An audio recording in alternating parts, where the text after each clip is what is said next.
Sir ఇప్పుడు కూటమి ప్రభుత్వం ఏర్పడి ఉంది కదా ఆంధ్రప్రదేశ్లో, అంటే దాదాపు ఒక 1 year దాటింది. ఈ 1 yearలో అసలు ఎలా ఉంది డెవలప్మెంట్స్ అంటే? సో మేము ఇప్పుడు పరిశ్రమలు అనేవి తీసుకొస్తున్నాము, ముఖ్యంగా రైతు కోసం చాలా పాటుపడుతున్నాం అని చెప్పేసి కూటమి ప్రభుత్వం అంటుంది. ప్రభుత్వం మేము రైతుల కోసమే పనిచేస్తున్నాము, రైతుల్నే ఉద్ధరించడానికి మేము అధికారంలోకి వస్తున్నామని చెప్పి ఎన్నికలలో కళ్ళబొల్లి కబుర్లు చెప్పి అధికారంలోకి వచ్చిన తర్వాత రైతుల్ని గాలికి వదిలేసే పరిస్థితి ఈ రాష్ట్రంలో ఏర్పడింది. ముఖ్యంగా మనం చూసుకునేమాటైతే మరి మిర్చి గతంలో మరి దాదాపు 20,000 25,000 అమ్మిన మిర్చి ఈనాడు మరి కనీసం 7,000 8,000 ధర పలుకుతూ ఉంది. దీనివల్ల ఈ రాష్ట్రంలో మిర్చి రైతులు పూర్తిగా నష్టపోయే పరిస్థితి ఏర్పడింది. మిర్చి రైతులు ఆత్మహత్యలు చేసుకునే పరిస్థితి ఈ రాష్ట్రంలో ఏర్పడింది. అంతేకాకుండా మరి నల్లబల్లి చూసుకునే మాట అయితే నల్లబల్లి రైతులు గతంలో 20,000 కింటా 20,000 రూపాయలకు కొన్న నల్లబల్లి పొగాకు మరి ఈనాడు కనీసం కొనేనాదులు లేక రోడ్ల మీద వేసి రైతులు తగలబెట్టే పరిస్థితి ఈ రాష్ట్రంలో ఏర్పడింది. అంతేకాదు 6 గ్యారెంటీలతోటి అధికారంలోకి వచ్చిన ఈ ప్రభుత్వం రైతుల్ని ఒకవైపున రైతుల్ని ముంచింది. అంతేకాకుండా చదువుకునే విద్యార్థులకు అదేవిధంగా అమ్మఒడి పథకం మరి మహిళలకు ఇచ్చే మీకు 15,000 మీకు 15,000 మీకు 15,000 అని చెప్పిన ఈ ప్రభుత్వం మరి అందరినీ మోసం చేసింది. ఇప్పటికి 10 నెలలు అయినప్పటికీ కూడా మరి కనీసం మరి మేమేదో చేస్తాము నేను అసలు ఒక రకంగా చంద్రబాబు నాయుడు గారు నేను అధికారంలోకి ఎందుకు వచ్చానని బాధపడుతున్నాను, ఆయన ఏదో పూర్తిగా ఈ రాష్ట్రాన్ని నాశనం చేసిపోయిండు జగను, నేనేం చేయలేకపోతున్నానని చెప్పి చెప్తున్నాడు.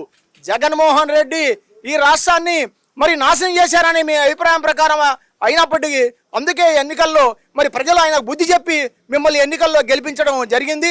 అందువల్ల మీరు రైతుల్ని పట్టించుకోవాల్సిన అవసరం ఎంతో ఉంది.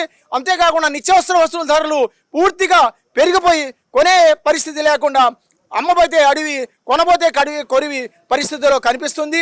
ఒకవైపున కరెంటు బిల్లులు పెరిగిపోయి కట్టే పరిస్థితి లేదు. మరి స్మార్ట్ మీటర్లు అని చెప్పి రైతులకు బిగించే పరిస్థితి ఏర్పడింది. అంతేకాకుండా మరి అనేకమైన మరి నష్టాల్లో రాష్ట్రం రైతులు లబోదీబో అనే పరిస్థితి ఉంటే వాళ్ళు ఏదో రకరకాలైన మరి వాగ్దానాలు చేసి ఈ రైతుల్ని గాలిగొదిలేసే పరిస్థితి ఏర్పడింది.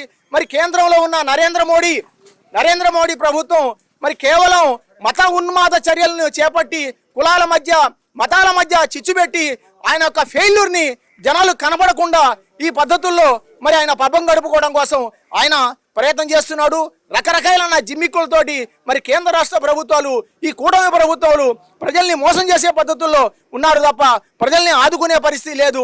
ఇదే పద్ధతుల్లో మరి కొనసాగే మాట అయితే మరి వచ్చే ఎన్నికల్లో ప్రజలు వీరికి తప్పకుండా బుద్ధి చెప్తారనేది మా అభిప్రాయం. సార్ ఒక మాట, మీరు ఇప్పుడు ఇలా చెప్పారు, కానీ ఉప ముఖ్యమంత్రి పవన్ కళ్యాణ్ గారు ఏమంటారంటే మరో 15 ఏళ్ల పాటు ఇదే కూటమి ప్రభుత్వం ఉంటుందని చెప్పేసి అంటున్నారు.